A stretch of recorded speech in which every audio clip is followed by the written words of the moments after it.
You're listening to European Startup Universe Talks, a podcast where we meet with startup founders, angel investors, and major stakeholders of the European startup ecosystem.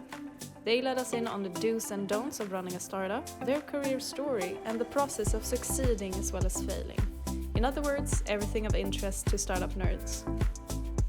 European Startup Universe is a massive network of opportunities for EU tech startup founders, connecting them with the best minds of the EU tech community, with unicorn founders, known investors, and experts.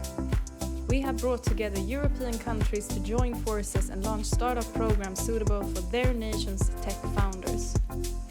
ESU aims to give access to opportunity for funding and expansion across EU countries.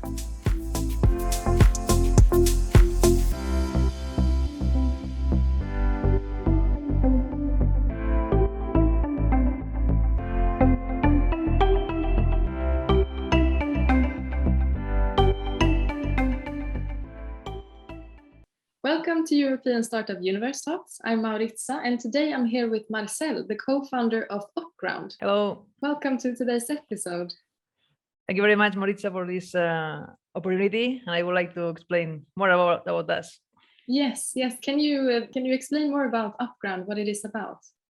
Yeah, our startup is based here in Spain, next to Barcelona, and we say that we are the first tech virtual recruiter.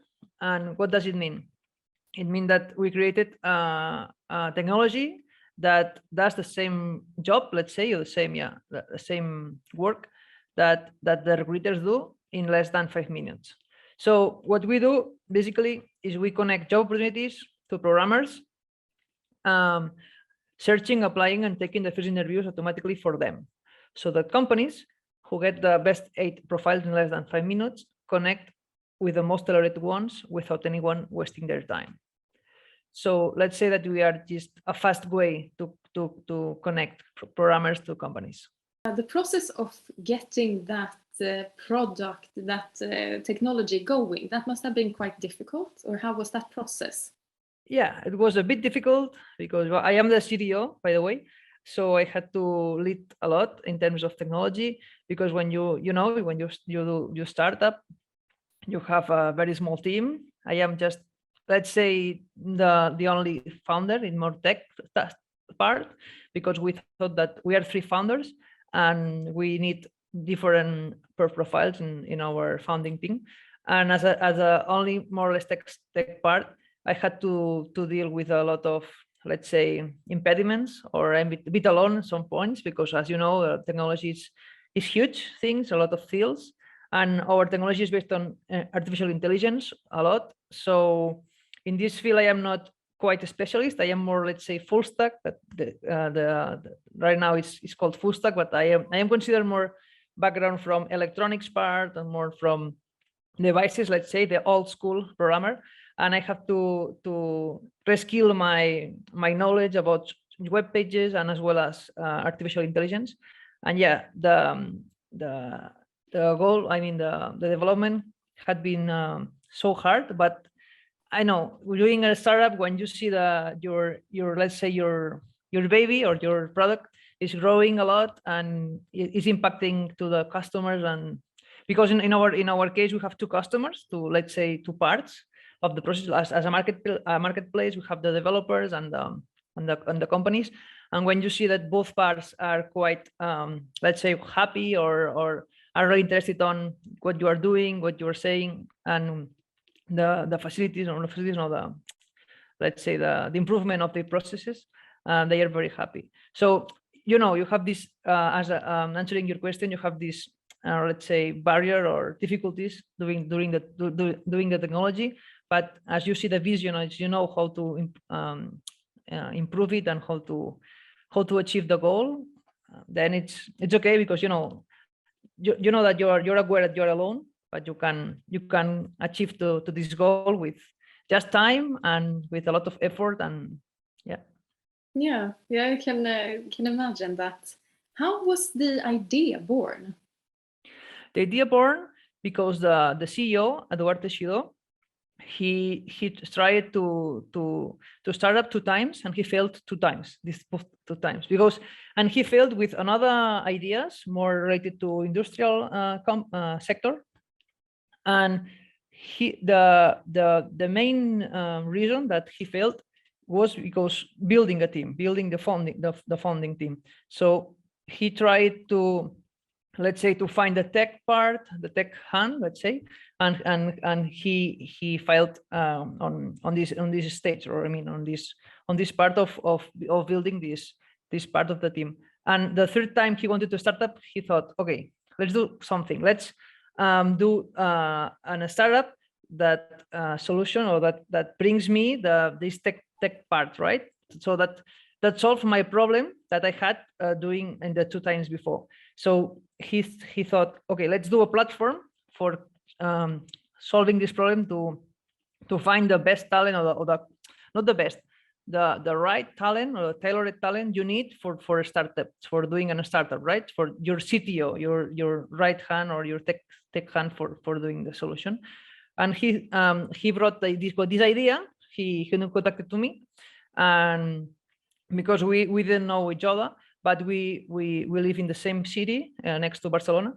And I don't know, he showed me explained me this idea of let's say, putting in contact in a very straightforward way, as well as with let's say, without wasting time from both parts, because you know, in the IT recruitment process, are a lot of recruitment process, there are a lot of time that is waste, and both parts are kind of, okay, the professionals are not answering my emails, my phone calls, my messages in LinkedIn, as well as the professionals say, I have a lot of messages, I have a lot of emails, I have phone calls, and there is no this process doesn't make sense right now anymore. So in this case, this idea brought to me, and I thought, okay, as a IT professional, I have more or less 10 years of experience during development and leading teams. So I thought, okay, let's start up. I mean, it was a difficult. I say it just in 2 seconds, but it's not difficult. I mean, it's not as easy as saying the decision, but because it's a difficult decision. But I did it 1 year and a half ago, and let's say I bought this idea from the CEO, Eduardo Teixidó, and I am going with him, doing this idea. Let's say landing this idea to a terminal space, or I don't know how to say it, but doing something that it's real, building a platform. And for sure, I have to say that this idea evolved a lot, thanks also with the other partner, the other co-founder is Jordi Vall. He's right now is the COO, but he's legal stuff and more economical things, and it's an incredible guy as well. And with this team of three members, we evolved a lot the idea. We are not just providing this CTO partner that a lot of entrepreneurs are looking for it. We also provide any IT profile to companies in a very quickly way. And yeah. Okay, that's very interesting, and it's a very innovative idea and a very smart idea that you said earlier about the professionals getting a lot of messages and the other person who is having the same problem. So it's good that you were able to incorporate it in the same idea. What would you say has been like this process? What has been the hardest, most challenging part?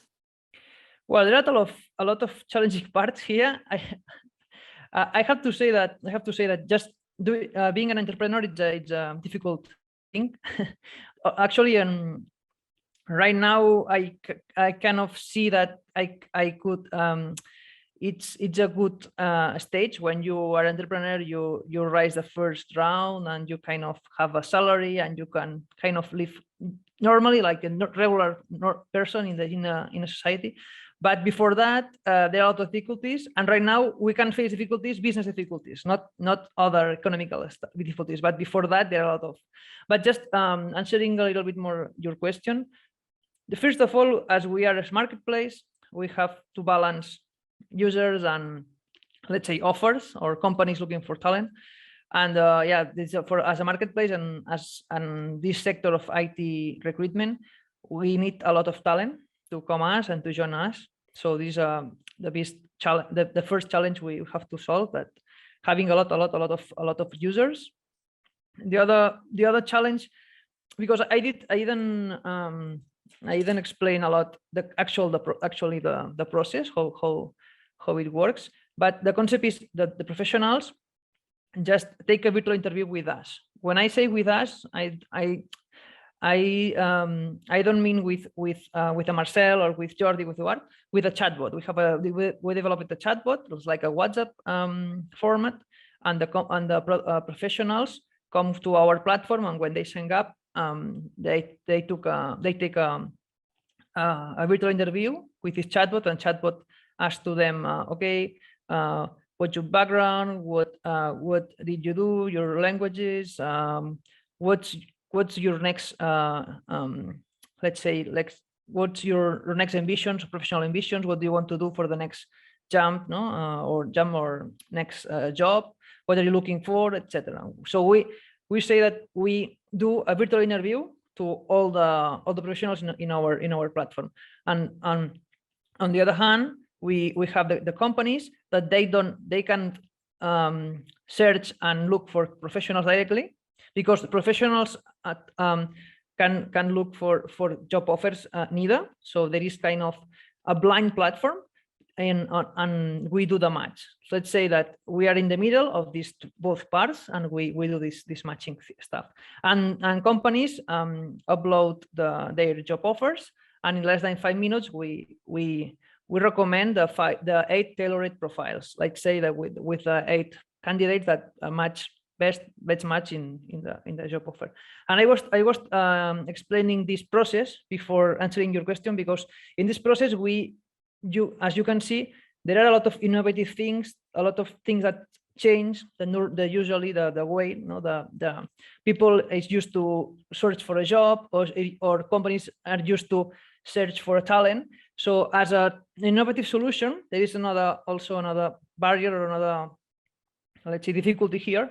So because you have to explain a lot how you work, because it's not an easy, because we are not let's say a job pool platform. It's not there are like job offers and you can apply. No, it's not like this. We are not HR agency, because we are not doing it manually. We are not people that call the company sends us the job offer, and we look for the talent as a person, as a human. We are not also not ATS. ATS is like a applicant tracking system.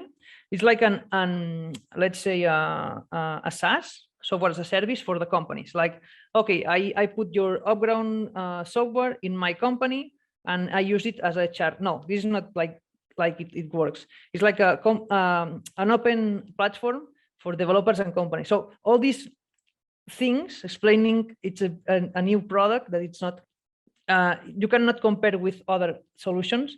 This is another difficulty we had. The users, this new, let's say, this new player in the IT recruitment, and this new player that is Opground works very different from the other player. So it's another difficulty you have to explain a lot, because for I don't know, let's say quick examples.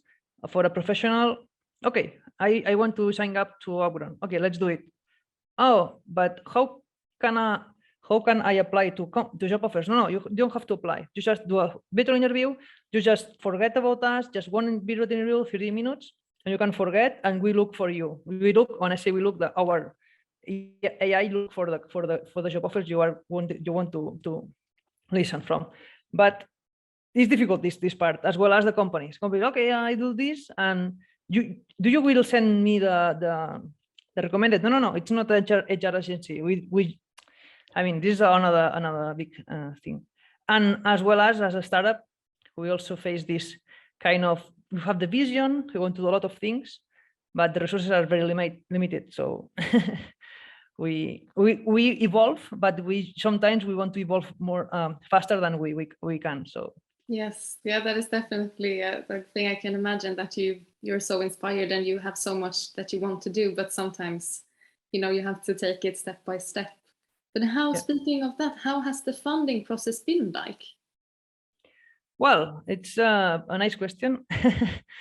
We started with with an idea, a vision, and then we just the three founders. We put some cash, some let's say saving money, saving our savings. I think it was like 20,000 euros, something like that. So a lot, very low quantity, because we had our saving. We don't have let's say rich fathers or rich families. We just do it in our own. And then from this point to rising the first round, we work a lot. We did a lot of things. We evolve a lot. We study also a lot of the market, and we understood how to sell the software I mean the idea and the product to companies, to users. We did a lot of work mostly in LinkedIn, a lot of posting and stuff. And at some point we start applying to let's say public grants. I think it's public grants is the name, when you receive money from the government. And we started we achieved one of them that it was very helpful for us, because we need, as a startup, we need money to to survive and to invest for the technology and for the marketing stuff. And at some point we start creating, let's say, expectation from the sector. We also had a very nice advisor table, I think it's the name, or something like that. Advisor people in our company, because we knew a lot of, let's say, people that knows how to this sector works, this IT recruiting works. And I think they let's say they explain to us a lot of interesting things in order to, because when you're an entrepreneur and you're young, it's difficult sometimes to select the right path, right? Because you have a lot of things to think, a lot of things to do. And with let's say if you listen the voice of the experience, I don't know it's this phrase, it's correct or not in English, but let's say you listen the experienced guys and women, you can follow the right path, not the right, at least the best path. Getting funding, do you have any advice to others that is also looking for it, like do's and don'ts? I don't know, it's kind of, well, you need a lot of passions. If you think that your let's say your project it's good, I mean, you trust with your project, you believe in it, you think that it can success at some point, I think it's better don't give up at so early stages, because it's easy to give up, because you see that there is not a lot of tracking of what you're doing. A lot of companies will say, oh, you are doing the same than the other ones. I don't see your solution. A lot of investors will say, I don't see anything about what you're doing. So don't give up. It's a good advice I would do, let's say. It's more advice than do and don'ts.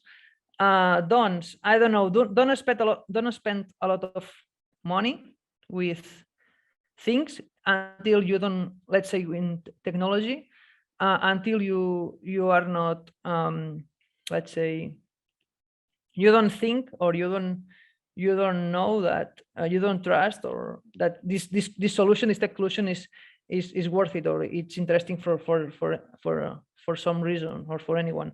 Because sometimes you can have a very nice idea, oh yeah, this will help a lot our customers, or this will, but it's better to just do prototypes, small prototypes, not invest a lot, and try a lot. Try to go to market very quick at the beginning, and try a lot, because you need to understand the market you are targeting to before trying to sell it. I mean, I hope to explain that, but if you, for example, if you want to, yes, you want to build a solution, first try to build like a half solution or prototype solution, I start testing a lot. So a don't could be don't first create like a big monster of technology or a big product without opinions of the market. For example, one example of this, I could say that when we had the first beta version, let's say alpha beta of our chatbot, we invited to our co-working some developers, friends of mine, friends of other or colleagues or ex-colleagues or whatever, and they start testing or trying the chatbot, and they say, okay, this question seems good. The other one, I don't like it. I don't know how to follow or how to continue the process after this step. I missed this question, and the same for the companies. Companies say, okay, I like a lot your solution, but I don't like this and like that. For example, another example of done, it's the business model. It's very difficult. It's a key thing actually in a startup, right? So to validate the business model, you need to talk a lot with a lot of customers. In our case, we had to change a little bit our business model. So because of that, because we test a lot, and yeah, you have to be willing to and able to adapt to see what's working and what's not working. But before you went into this field, like, was there something that surprised you a lot about being a startup founder that you didn't expect going into this? Well, yeah, I don't know, a lot of things, because it's my first experience as a let's say an entrepreneur. I had to say that I worked 2 years in a startup before that. Actually, the startup was acquired from American company. So I lived like the 2 years working in a startup and then being acquired for a big company. And then I continue working in a big company. So this part, I have this experience, but as a worker, not as a co-founder or founder, or let's say not as a business part, just a worker part. And I don't know what to say, but this is I don't have a one item, but you agree. It's like when you do this kind of let's say you startup, you are investing to you. So it's like studying at university, or you have to think you are not working, or you are not just working, let's say. Is it changed my mind, because before that I was working for a salary. Right now I am working as well. I am earning some money, but a salary, but you need to this is something that I like it, or I discovered it, no? That it's important to invest to you, and if you like to start up, it's an interesting investment to you, let's say, because because other people say, I don't want to start up because for me I need this money every month, or it's a crazy thing to do, but it's like an investment that I think it will return at some point. Okay, yeah, that is an interesting way to view it, as you're investing in yourself a bit, like as you compared it to university studies, you're doing it yes. for yourself as well. I like that. Yeah, that view. Yeah, for sure. Because, for example, in terms of yeah, I don't know how to say it, but I'm more like a tech part, I am a developer, I am a tech lead as well. And for example, in our company, we thought that a very nice initiative to start acquiring more users, more developers, is to start doing a podcast interviewing other profiles. So right now, actually, yesterday we did, 1 year we celebrated one year of doing the podcast. In our podcast, we interview these profiles. So I am doing it. I am doing the interview and it's kind of okay. After startupping, I am out of the box, let's say, or I don't know how to say it. I am doing out of my comfortable zone. I know it's called like this, and I am every day learning more and more stuff. So it's kind of investing this kind of thing that you do things that at the end it will it will be good for you. But at the beginning, it's like, no, I don't want to do it. I don't feel it good. But when you're your startup, you need to do a lot of stuff. Yeah, you need to step out, as you said, of your comfort zone and be able to do those things that you don't really feel comfortable doing. Yeah. What would you say are what is the future plans and projects that you have for Opground? Our project is to, first of all, this year consolidate as a platform, acquire a lot of users, and our customers provide the talent that they are asking for. We started this year very good. With a lot of hirings. I mean, providing the talent they are looking for, but we want to grow a lot here. First of all, here in Spain and Latam, and at the end of this year, raise another funding round, and at 2023 we want to be more international platform, but this is our goals, as well as on my side. I had to say that I want to build a nice tech team. Right now we were 3 in the tech team. We are 1 backend developer, 1 AI engineer, as well as 1 intern in AI as well. And this is another thing, more personal objective, was as well as Start of Opground objective, to build a nice tech team with let's say with all nice crew that work to nice. They like to work together and build amazing stuff. That sounds like a good plan for the future. Before we wrap up, is there anything that you would like to add? No, I think no. Thank you very much for your time. It was for me incredible opportunity to explain what I am doing. I am not used to talk, as you say, as you have seen. I'm more the tech guy, but yeah, I think it's amazing to talk a little bit more your experience, what you develop and stuff. Absolutely. Yeah, thank you very much for being here today. Thank you.